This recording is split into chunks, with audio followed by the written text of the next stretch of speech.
ہوئی اور میں نے وہ ویڈیو بھی ڈال دی۔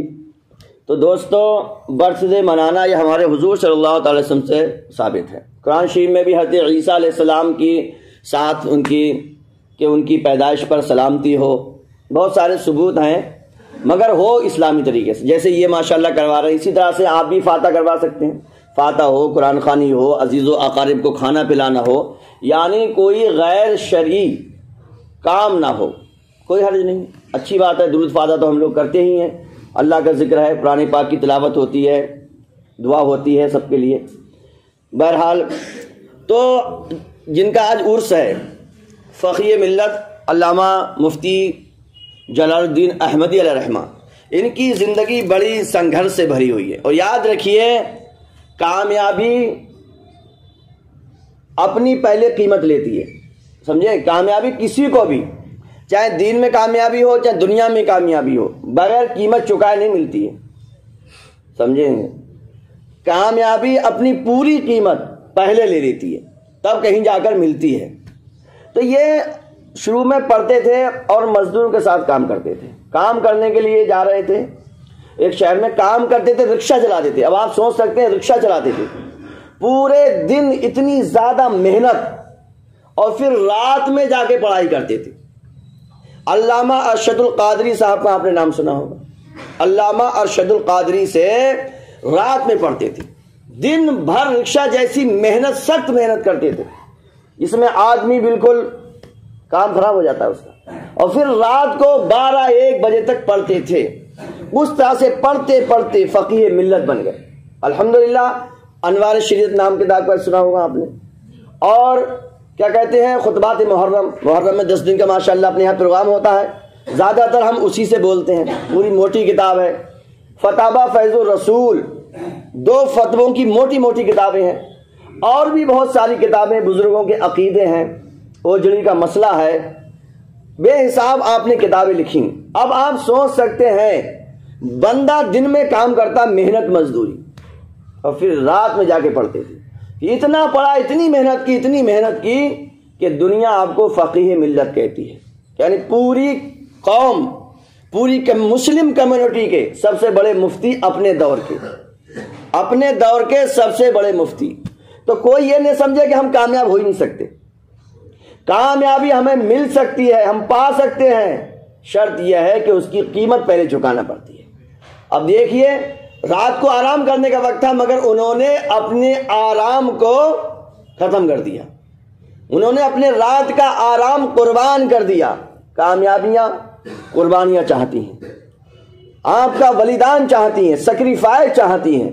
تو آج حضرت کے عرس کی تاریخ ہے، بہت بے حساب مفتی انہوں نے بنا دیے، اور وہ اپنے شہر میں گھر نہیں بنایا، ایک بے حساب ایسی جگہ انہوں نے اپنا مدرسہ بنایا تھا کہ جہاں کوئی سخت ضرورت مند ہی جا سکتا ہے۔ 3-4 کلومیٹر کوئی سواری کا انتظام نہیں ہوتا تھا، پیدل جانا پڑتا تھا، یا آدمی کوئی اپنی اس لیے تاکہ مجھے کوئی ڈسٹرب نہ کرے اور میں دین کا کام خوب کرتا رہوں، میرے پاس وہی آئے جس کو بہت سخت مجھ سے ملنے کی ضرورت ہو۔ علامہ مفتی جلال الدین احمد امجدی علیہ رحمۃ الرضوان کی آج اس کی تاریخ ہے، اور ہمارے آزاد بھائی کے بچے کا برتھ ڈے ہے، جنم دن ہے۔ جنم دن کو عربی میں کہتے ہیں عید میلاد۔ کیا کہتے ہیں؟ عید میلاد۔ کچھ لوگ عید میلاد کا نام سن کے عجیب سے لگنے لگتا ہے ان کو، تو انگلش میں برتھ ڈے کہیں گے، اور ہندی میں جنم دن، جنم دیوس کہیں گے، عربی میں کہتے ہیں عید میلاد۔ کیا کہتے ہیں؟ عید میلاد، برتھ ڈے کو۔ ہم اپنے پیارے آقا صلی اللہ، ہم ہی کا پیارے آقا صلی اللہ علیہ وسلم ہر پیر کو مناتے ہیں۔ بچوں کے تعلق سے حضور اکرم صلی اللہ تعالی علیہ وسلم کا بچوں کے ساتھ کیسا بیوہار ہے، حضرت امام حسن حسین کی تو آپ کہانیاں سنتے رہتے ہیں۔ حضور اکرم صلی اللہ علیہ وسلم نماز پڑھتے تھے تو ان کے اوپر آ جاتے تھے، بچپن سے ہی نماز۔ ایک مرتبہ حضرت امام حسن حسین میں سے کسی ایک نے صدقے کے کھجور آئے ہوئے تھے، وہ منہ میں رکھ لیا، بچے ہیں ابھی، امام حسن حسین بچے تھے، انہوں نے اپنے منہ میں رکھ لیا، کیونکہ صدقہ خیرات زکوٰۃ یہ سیدوں کے لیے الاؤ نہیں ہے۔ کیوں نہیں ہے؟ ان کی عزت کی وجہ سے، کیونکہ زکوٰۃ خیرات جو ہوتا ہے وہ مال کا میل ہوتا ہے، مال کا تلچھٹ ہوتا ہے، اس لیے سیدوں کو زکوٰۃ خیرات نہیں دے سکتے۔ ہاں ان کو نذرانے پیش کریں گے، سمجھے کہ نہیں سمجھے؟ اب یہ نہیں ہے کہ ان کو کچھ دیں گے، نہیں، نذرانے پیش کریں گے زکوٰۃ و خیرات سے ہٹ کر، ان کی خدمت کریں گے، کیونکہ ان کی خدمت کرنا ہمارے لیے دونوں جہان کی برکتوں کا ذریعہ ہے۔ تو حضرت امام حسن حسین نے منہ میں کھجور رکھ لیا، حضور صلی اللہ علیہ وسلم نے فوراً ان کے منہ میں انگلی ڈال کے کھجور نکلوایا اور کہا اچھی چیز نہیں، یہ ہم نہیں کھاتے ہیں، یہ ہم نہیں کھاتے ہیں۔ آج کیا کہہ رہے امام صاحب، یہ تو بچہ ہی تو ہے، ابھی تو چھوٹا سا للا ہے، سمجھ جائے گا بڑا ہو کے، بڑا ہو کے نہیں سمجھے گا بھائی صاحب۔ ابھی بنیاد رکھی جا رہی ہے، بنیاد ٹیڑھی تو پوری بلڈنگ ٹیڑھی رہے گی، ایسا نہیں ہو سکتا بنیاد ٹیڑھی آپ بلڈنگ صحیح کر لیں گے، نہیں ہوگی۔ حضور صلی اللہ علیہ وسلم نے بچپن میں ہی تربیت فرمائی کا بیٹا نہیں، یہ چیز ہم نہیں کھاتے۔ تو اس سے ہمیں پوری ہسٹری پتہ چل گئی کہ بچوں کو ہمیں کیا دینا ہے اور کیا نہیں دینا ہے۔ یہ نہیں اور بچہ چھوٹا ہی سا ہے، کہیں تو کچھ چرا لایا تو ابھی تو چھوٹا ہی سا ہے، نہیں، اس کو ڈانٹیے، وہ چیز وہیں پہنچائیے۔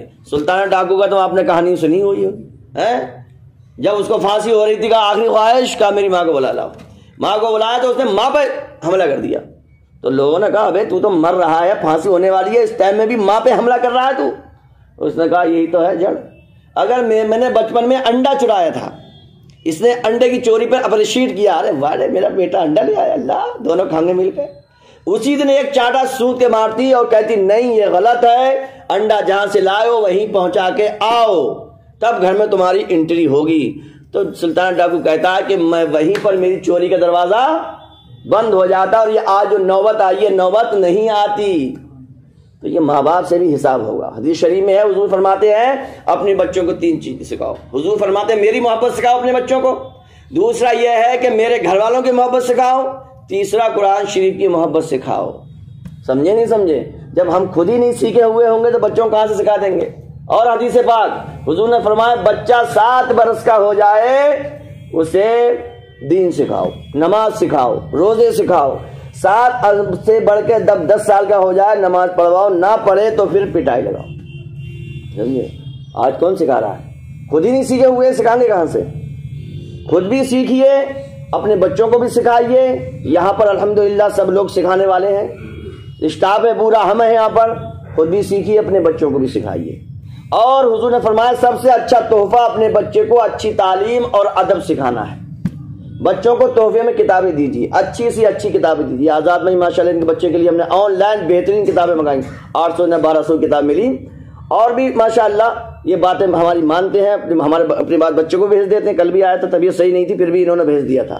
بہرحال دین سکھائیے بچوں کو، پیار محبت اپنی جگہ ہے، کھلانا پلانا اپنی جگہ ہے، مگر اس کو اچھی طریقے سے اس کو دین سکھا دیجیے۔ یہ حضور کا فرمان ہے، اس کا ہمارا سوال ہوگا، ماں باپ سے سوال ہونا ہے کہ بچوں کو تم نے سکھایا کیا تھا۔ بڑا ہو کے جو کرے گا اس سے بھی حساب ہوگا، مگر ماں باپ سے بھی حساب ہوگا۔ رب کائنات کی بارگاہ میں دعا ہے کہ اللہ تبارک تعالی ہم سب کو خود سدھرنے کی پھر اپنے بچوں کو سدھارنے کی توفیق عطا فرمائے، کیونکہ بچے کہنے سے کم دیکھنے سے زیادہ سیکھتے ہیں۔ سمجھے کہ نہیں سمجھے؟ دیکھنے سے زیادہ سیکھتے ہیں، یہ بات دماغ میں رکھ لیجئے۔ بچوں کو سدھرنے کی ضرورت نہیں ہے، ماں باپ کو سدھرنے کی ضرورت ہے۔ سمجھے؟ امام سدھر جائے گا تو مقتدی خود دیکھ دیکھ کے ہی سدھر جائیں گے، ایسے ہی ماں باپ سدھر جائیں گے تو بچے خود بخود دیکھ کے ہی سدھر جائیں گے۔ اللہ تبارک تعالیٰ ہم سب کو سدھرنے کی پھر سدھارنے کی توفیق عطا فرمائے۔ 3 مرتبہ قل هو اللہ شریف پڑھیے، فاتحہ خوانی ہو جائے گی۔